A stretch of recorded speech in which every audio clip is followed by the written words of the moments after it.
कब खत्म होगा कोरोना वायरस का ये स्ट्रगल और आगे कैसी रहने वाली है भारत की पूरी अर्थव्यवस्था? क्या मंदी आएगी या बढ़ेगी? प्रोग्रेशन होगा या स्टैग्नेशन होगा? स्टैग्नेशन होगा या रिसेशन होगा? रिसेशन होगा या डिप्रेशन होगा? डिप्रेशन होगा या द ग्रेट डिप्रेशन होगा? क्या रहने वाली है परिस्थितियां? मैं Vivek Bindra, founder and CEO बड़ा बिजनेस .com। तो मंदी तो अब देश में आ ही चुकी है। पिछले साल दिसंबर तक की हालत बहुत खराब हो चुकी थी। जीडीपी का आंकड़ा लगातार नीचे गिर रहा था। फिस्कल डेफिसिट हाथ के कंट्रोल में नहीं था। साधारण भाषा में समझिए, तीन प्रकार के कर्व हो सकते हैं हमारे देश में इस समय। एक होता है वी कर्व, यानी कि जब मार्केट, पूरी इंडस्ट्री नीचे गई, देश की इकोनॉमी नीचे गई और अचानक उठ के वापस आई।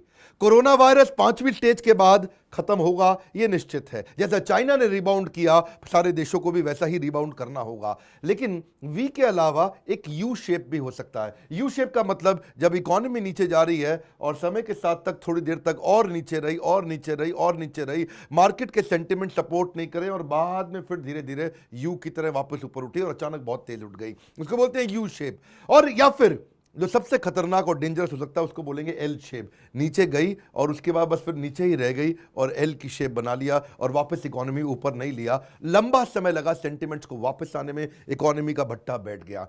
किसी भी परिस्थिति के अंदर तीन प्रकार के बिजनेसेस रहने वाले हैं यहां पे।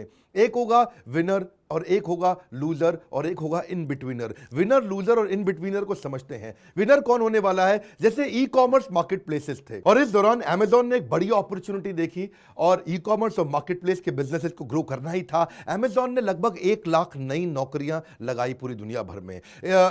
JD.com नाम की एक चाइनीज कंपनी, जिसका अनमैन्ड व्हीकल और इनकी अनमैन्ड शॉप्स तो पहले ही थी। अनमैन्ड मतलब जहां पे कोई आदमी ही ना हो। अनमैन्ड वेयर हाउसेज इनके पहले ही टेक्नोलॉजी बेस्ड हुआ करते थे, पर इन्होंने अनमैन्ड व्हीकल बहुत सारे ऐड कर दिए। ड्रोन के द्वारा सर्विसेज देनी शुरू करी। वुहान में इन्होंने बहुत सारी सर्विसेज दी। अनमैन्ड व्हीकल का मतलब क्या है? वो गाड़ी या वो ड्रोन जिसमें इंसान की जरूरत ही ना पड़े। दूसरी तरफ एंटरटेनमेंट और स्ट्रीमिंग और गेमिंग वालों के बिजनेस बहुत ज्यादा बढ़े।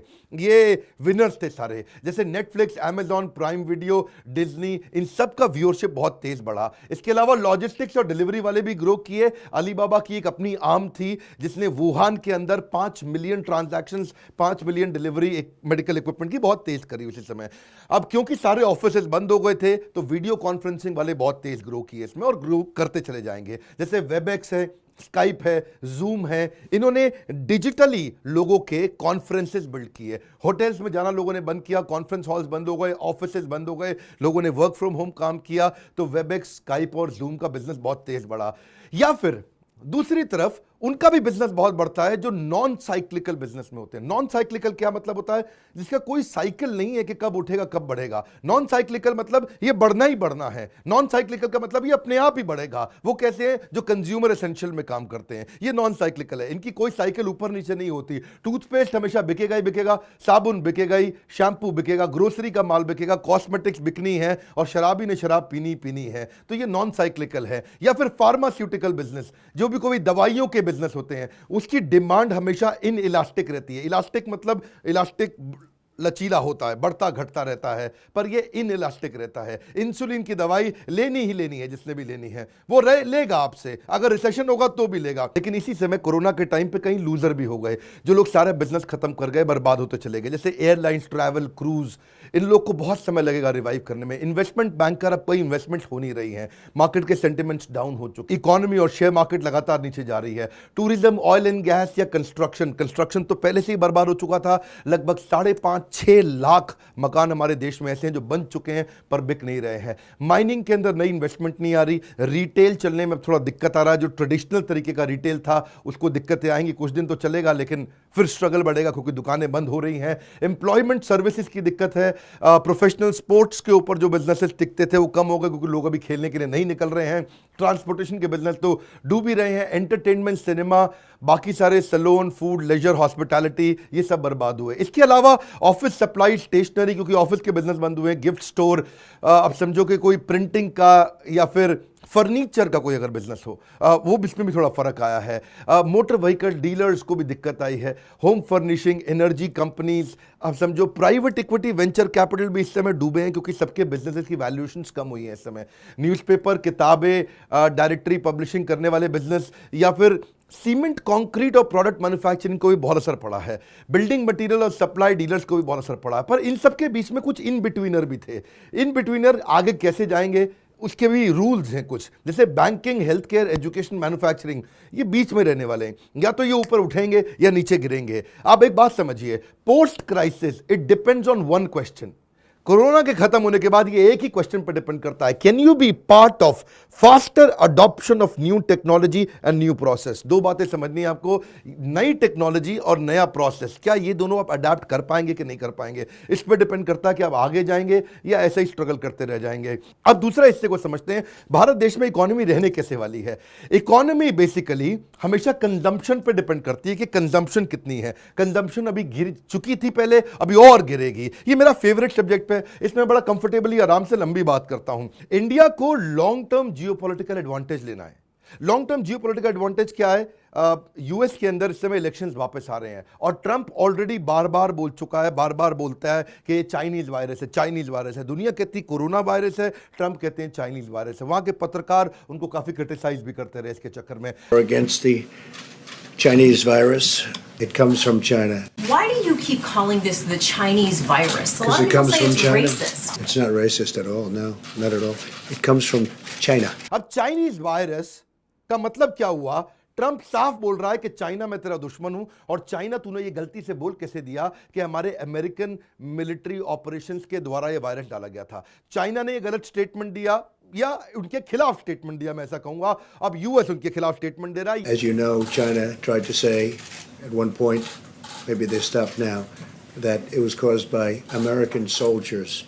That can't happen. It's not going to happen.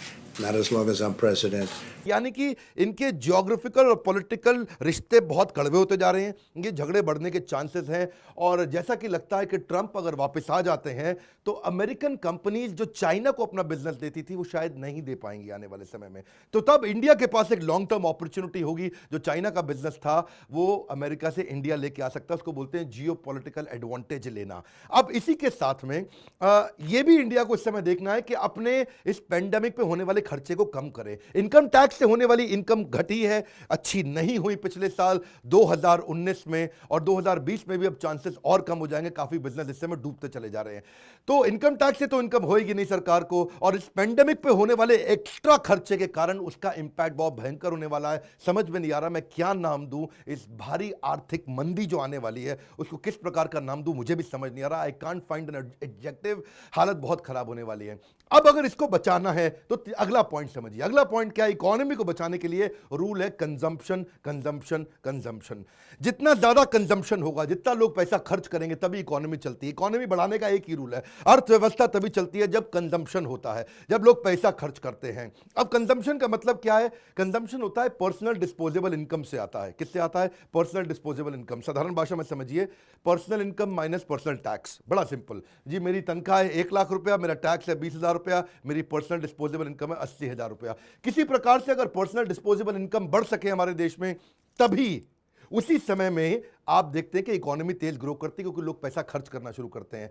परंतु जब ऐसा पेंडेमिक आ जाता है, कोरोना वायरस आता है, उस समय क्या होता है? जो ये पर्सनल डिस्पोजेबल इनकम है, जो 80,000 रुपए बची थी बेचारे की, उसको वो दो जगह खर्च करता है। या तो वो उसको कंज्यूम करने में पैसा लगाता है, या उसको सेव करने में पैसा लगाता है। यानी कि डिस्पोजेबल इनकम को दो ही जगह जाएगा पैसा, या तो वो कंज्यूम करेगा, खर्च करेगा, या सेव करेगा। जब भी इस प्रकार की त्रासदी आती है, समस्याएं आती है, 2008-9 में भी ऐसे ही देखा गया था कि लोगों ने अपना पैसा अंदर होल्ड कर लिया, रोक लिया, कोई भी इन्वेस्टमेंट बंद कर दी, खर्च करने बंद कर दिए, लोगों ने पैसे दबाने शुरू कर दिए, बोला रख लो, पता नहीं क्या होने वाला है आगे। इसका मतलब सारा पैसा सेविंग पर जाएगा, कंजम्पशन आने वाले समय में और घटेगा। तो मैंने कंजम्पशन के आपको 2 तरीके बताए। अब समझिए कि जब कंजम्पशन नहीं हो रही है, तो पहले से एक बड़ी 3 बैलेंस शीट खराब चल रही थी 2019 में हमारे देश में। वो 3 बैलेंस शीट कौन सी थी? पहली बैलेंस शीट थी बैंक्स की। बैंक्स की बैलेंस शीट खराब हुए चले जा रही थी, विजय माल्या से शुरू हुआ और इस प्रकार के कई सारी तकलीफें आई। मैं सबका नाम लेने में समय जाएगा। पर बैंक से जब रियल एस्टेट वालों को, इंफ्रास्ट्रक्चर वालों को लोन चाहिए था, बैंक्स ने लोन नहीं दिया, तो वो लोन कौन देता है फिर? एनबीएफसी, छोटे वाले बैंक जिसको बोलते हैं साधारण भाषा में, नॉन बैंकिंग फाइनेंशियल इंस्टीट्यूशंस जो होते हैं। जब एनबीएफसी ने बैंक ने लोन दिया उनको, और रियल एस्टेट और बर्बाद हुआ और स्लो हुआ। जब रियल एस्टेट स्लो हुआ तो वो बैंक्स के लोन नहीं चुका पाए। जब बैंक्स के लोन नहीं चुका पाए तो बैंक डूबते चले गए। जब सारे बैंक डूबने लग गए तो क्रेडिट देने की संभावना और कम हुई। अब आप बात को समझिए, जब दूसरी बैलेंस शीट किसकी खराब हुई, इसके कारण कॉर्पोरेट की खराब हुई, क्योंकि कॉर्पोरेट को लोन चाहिए तो लोन मिल नहीं रहा इस समय। तीसरी बैलेंस शीट किसकी खराब हुई, एमएसएमई की। एमएसएमई बड़े कॉर्पोरेट को सर्व करता था या कंज्यूमर को सर्व करता था, तो 3 बैलेंस शीट चली गई। मैं साथ साथ समराइज भी करते जा रहा हूं। एक बैंक की बैलेंस शीट गई, दूसरा कॉर्पोरेट की बैलेंस शीट गई, तीसरा एमएसएमई छोटे बिजनेसमैन की बैलेंस शीट गई। जब ये तीनों बैलेंस शीट जाती हैं तो क्या होता है, उससे एम्प्लॉयबिलिटी घटती है और लोअर क्रेडिट ऑफ ट्रेक, यानी कि लोग और कम लोन लेने शुरू कर देते हैं। ये मेरा ना एक पसंद का टॉपिक है, तो मैं खुल के आराम से फ्री फ्लो में बात करता रहता हूं। अब सरकार ने पिछले साल क्या किया, बड़े कॉर्पोरेट्स को लगभग 1.5 लाख करोड़ रुपए का इंसेंटिव दिया उनके टैक्सेस पे। बोला इनके टैक्स बचा लो, तो कॉर्पोरेट्स की बैलेंस शीट तो बची, लेकिन कॉर्पोरेट्स कितने हमारे देश में, लगभग 2%। पर होना क्या था, 98 कॉर्पोरेट्स तो इंप्रूव कर गए, पर वो 98% जो किसान, जो आम जनता, जो लेबर, जो मजदूर, जो खेती करता है या जो गांव में रहता है, उसके पास तो पैसा आया नहीं, तो उसने खर्च किया नहीं। तो जब 98% लोगों ने देश में खर्च ही नहीं किया, तो फिर अब कैसे चलेगी इकोनॉमी, नहीं चलती। 3 चीजें चाहिए हमारे देश को इंप्रूव करने के लिए, एक्सपोर्ट, फॉरेन इन्वेस्टमेंट और कंजम्पशन। इसी से इकोनॉमी इंप्रूव होती है। याद रखिए, plan for the best and prepare for the worst, ये आपकी तैयारी है। मेरी बात समझिए, मैंने पीछे गोल्डन स्टेटमेंट दिया था कि क्राइसिस खत्म होने के बाद क्या आपकी बात कर रहा हूं, क्या आप 2 चीजों के लिए तैयार हैं। पहला चीज क्या है, faster adoption of new technology, दूसरा है faster adoption of new process. क्या आप नई टेक्नोलॉजी और नए प्रोसेस को लेकर तैयार हो गए हैं। जितनी ऑर्गेनाइजेशंस तैयार हुई, जिन्होंने अपने अंदर चेंजेस लेके आए, इंप्रूवमेंट लेके आए, वो फट से अपने इंडिविजुअली फटाफट वी कर्व से वापस चले गए ऊपर। नीचे तो आए लेकिन ठाक से ऊपर चले गए। और जो लोग बेचारे परिवर्तन नहीं ला पाए, वो एल कर्व से नीचे आए और नीचे ही रह गए और जिंदगी भर के लिए बर्बाद हो गए। आपकी मदद करने के लिए कोरोना वायरस की इस तकलीफ में हमने आपको बहुत सपोर्ट किया, लोगों ने उसका बहुत फायदा उठाया। हमने एक कैंपेन रन किया था, learn at home campaign. Learn at home campaign